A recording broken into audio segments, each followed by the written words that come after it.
Hello, hello, hello. Welcome to Al Stock Trades. All right, ladies and gentlemen. Yeah, one of our members was talking about how, it's a solar eclipse. We're not going to see one in the next 20 years. And here Al is doing a live. What the hell's going on, right? Well, yeah, we'll make sure I'll see the next solar eclipse in 20 years when we're sipping on Louis the 13th and our Lambo yacht. Okay. So, all right, guys. So check this out. Just very quick. This Wednesday, April 10th, the CPI report's going to come out. A lot of folks have been talking about the jobs report last week, how it came in hotter than expected. I would basically, my answer to that, or first let me finish off their thought process. That, taking devil advocate approach could basically mean, hey, we have a strong economy. Is the Federal Reserve going to be, delaying the decrease of interest rates? And I don't think that's going to happen, right? So here's the thing. If you go ahead and isolate the job growth, it's actually, full-time versus part-time. It's actually more part-time jobs, right? And I think because the economy is expensive now, many Americans are feeling the crunch to get more than one job, which is unfortunate and it's not fair. And it's, you already know where I stand with that, which is why I made this channel and this whole Al Stock Trades idea. Good afternoon, Patrick. How are you doing? So we believe the CPI report is going to be coming in actually cold, meaning that it's going to be a down report reading that indicates and suggests that CPI is actually falling. Okay. Now you might ask me, well, Al, how do you know that? Well, if you go ahead and track the CPI reports of Europe and Germany, they actually were below consensus for the month of March, which is really good. If you don't recall, January and February CPI report, many renowned economists and individuals that just basically focus on CPI have been suggesting that January and February there's a bit of seasonality effect that makes the data dirty. And I think this March read is going to be one of the first cleanest read that the Federal Reserve is definitely, and the Wall Street is going to be taking into account. So we believe the consensus for rate cuts are going to be increased, especially potentially in June. So with that said, let's go ahead and do a pivot. So Clover Health did do a delisting notice for the under dollar issue. My recommendation is going to Micro Badger mod. I actually went ahead and read this. I felt like this was really well written. He even went in explaining what reverse splits was. So any questions regarding reverse splits and delisting, I've made a video about it before, but I think this thread here is a really good thread, and he's a mod, and I'm really excited for these new mods. I think this is a great write-up because if you don't recall, Clover has officially 180 days, and then they can get another 180 days extension, so they have pretty much a year. And I think that's more than enough, especially with rate cuts coming in, et cetera, et cetera, et cetera. So this is pretty good. So with that said, let's go ahead and now pivot to what's been going on with Clover Health in the things have been changing, and I want to mention that very quickly. Drew here. When do we think Clove will report Q1? I'm not too sure, since that they were late on Q4 of 2023. Maybe it might be on time. I'm not too sure, but they will let us know when they announce it. But I'm not expecting free cash flow positive. I'm not expecting net income positive. I am, however, accepting some form of EBITDA profitability. So hopefully we can get to that. And even if anything better, I'm okay with. So we're starting to see a lot of individuals basically start talking about, giving kudos to Andrew Toy and really, creating a divergence within the healthcare field. What we're starting to see is everyone now is starting to mention Clover and seeing Clover as a new path forward. And it's actually interesting because that we saw this play out when that Blue Cross Blue Shield chief financial officer of the Medicare Advantage of a certain state literally commented on Andrew Tory's posts and trying to almost accusatory, which then people hit him back with like, how dare you? And then he just ended up removing his post, and we took a screenshot, and it's somewhere online, right? I have to find it. It's somewhere on the Discord, or we were internet doesn't forget. Okay. So we're starting to see people come in new lights, people coming in and talking really great stuff. But what I wanted to basically point out to you is, I'm going to talk to you about the science at the end. We'll have like a little science corner about the end in relation to Clover Health and the future of what Clover Health can do, because they're practicing more preventative care. And we know that, when I say we know, people that are doctors that are watching this YouTube channel, we all know that preventative care works. I mean, guys, listen, okay, I'm going in, I'm maybe I might be an aberration. I might not be the normal person, because I do love internal medicine. I do love family medicine. I do love, the only one I didn't really enjoy much was OBGYN. And that was more of the people I was working with. But the patients, amazing job, right? But what I'm trying to say is, as someone who's going into neurosurgery, we tend to focus more on the neuroscience and whatnot, but I think what separates a good neurosurgeon from an excellent neurosurgeon is the neurosurgeon's ability to really take these family medicine, internal medicine type concepts important, because there's a quote that I want to just basically point out to you guys, that I learned in internal medicine that I think is very can be applied. The eyes can't see what the mind doesn't know, and similar, the ears can't hear what the mind doesn't know. And in internal medicine, ER docs, they're the ones that tend to, and especially ER docs, they're coming in and there's no prior HBI. They're coming in and recognizing all this information firsthand. So we'll have a science corner talking about this and how Clover can really help with this influx of data we have now. But what I wanted to go ahead and basically talk to you guys about is, in this post here, Jared, he kind of summarizes, doesn't really add any insights to it, but he pretty much summarizes a little bit, maybe add some insights at the end here. But really what Clover has said, and what Andrew Toy has said in terms of standing out amongst the other insurance providers, okay? By standing out, meaning that, here everyone basically is upset that, CMS is not listening to the incumbents now and is saying, actually, no, we're going to go ahead and stay the same. And that basically caused these prices to really dip on the news. And again, Humane is up today, and now basically Clover is up today. And interestingly, now a lot of these Clover now is trading like a healthcare company. It's following the healthcare company. And I'm just curious to see AMC real quickly. AMC's down. Holy shit, AMC! Holy moly, goalie! We got to go ahead and talk about AMC, guys. What the hell is going on here? So it's starting to diverge away from AMC. So I again, before it used to trade as a meme stock, now it's trading with the insurance providers. So are you starting to see the scent, the perfume, the aroma starting to change? I've noticed it, right? I hope that you have too. But that's not why I'm showing you this.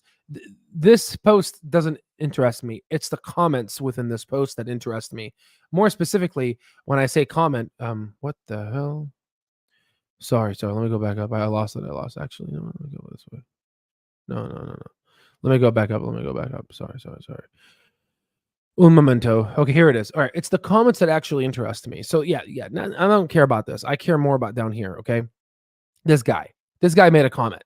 Thomas. Well, he said, the comments from Clover appear to be an outlier from the rest of the MA industry, and the impact of duals moving into MA could be creating a divergence here. Okay, so first off, let's go ahead and basically break this comment down. First off, let's go ahead and define what outlier is. Okay, we're going to go back to middle school here. Okay, outlier, and we'll just go ahead and type in definition. So we want the simple definition. We don't want the math definition. A person or thing situated away or detected from the main body of a system. A person or thing differentiating from all other members of a particular group or set. So, there can be a positive outlier and there can be a negative outlier. Okay. We already know that they have the lowest, MCRs. So we already know it's a positive outlier. Okay, good. Let's continue. And then now let's go ahead and let's Google divergence. Okay. What does divergence mean? Okay, so let's go ahead and put divergence. Obviously, I know what these mean, but I'm just trying to, communicate a point to you. Okay, okay. And thank you, Google. The definition of divergence, the process or state of diverging. Oh my freaking God. When do you ever use the same word for the definition? This really annoys me. Okay. Let's go ahead and click diverging. Okay. Going in a different direction, separating the options or methods. So essentially, there is a separation happening now. Okay. There's a separation. Okay. Let's go back. All right. So who the hell is Thomas? Why am I focused on Thomas? Okay. Good question. Let's go ahead, go to Thomas. Thomas, experience, Medicare Advantage Part D expert. Okay, he's an expert. Former CMS director for 20 years. What? Excuse me? Former what? What does CMS stand for? MA and expert on MA and Part D. Let's look at his job history. Okay. This guy has been a healthcare insurance specialist for CMS since 2010 to 2012. Director Division of Payments for Medicare Plan from 2012 to 2014. And then health insurance specialist from 2014 to 15. And he's been working for the Centers for Medicare and Medicaid. This guy has insider experience, okay? Insider experience. Right? He knows, and he's been doing it for 20 plus years, okay? He knows what's going on right now. And I'm telling you, we are diverging, okay? And it's so like we knew this. Like we've been talking about this for the past 2 years. I've been telling you the MCRs are decreasing rapidly on their insurance side. But you can see how slow people are to notice these patterns. I mean, you see it countless and time again. How did Dr. Michael Burry was able to predict a housing recession? Because he looked at the right place. We're looking at this data and we're seeing something change. There is a divergence happening here, and now others are noticing it. It's just, it's good. So, okay. So, all right. So now that we went ahead and talked about this, I would have to look into him again. But regardless of what he does and what he is, it's a good. I like these words coming from him. Okay, so now let's go ahead and let's go back up here. Okay, so now let's go to the science talk real quick. Okay, so this is a board study question. So we have a patient here. I forgot I didn't put the questions to him. Of course, your boy got it right. Unimpressive though. 61% got it right. The other 40 didn't. This is from board exams. The patient history has a diabetic nephropathy. So he has oliguria, which means he can't urinate, right? So cannot low urine.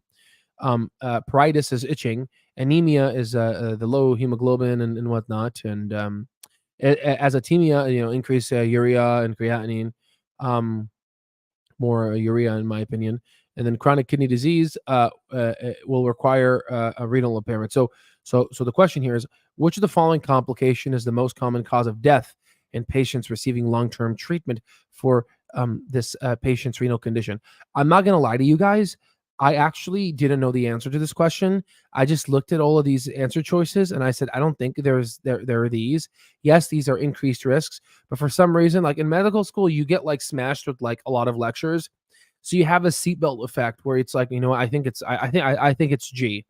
Right. And yeah, it was. So cardiovascular disease. So this is something that I didn't know. It's not something like I'm comfortable lecturing about. Right. But after reading it, learning it, now I am. Right. So cardiovascular disease is a leading cause of death in patients undergoing renal replacement therapy. What the hell? I did not know that. Accounting for almost half of all deaths in this population, with a mortality rate up to 20-fold greater than in the general population. Come on, guys, that's terrible. Okay. So why am I talking about this? You know what I mean? So this is actually really good because, what is Clover aimed to do here? Okay. What does Clover aim to do? Right. Clover, if you looked at the recent video, the UPenn conference, they're aimed to basically diagnose you earlier. Right. And it's not like, a lot of patients, I didn't have diabetes yesterday, but the doctor diagnosed me today, right? No, it's to diagnose you earlier so we can slow down the disease for a potential cure, right? Not cure like the cure of disease, but to where it's manageable, right? Like for example, Andrew Toy shared that he has Marfan syndrome, right? And he publicly shared this.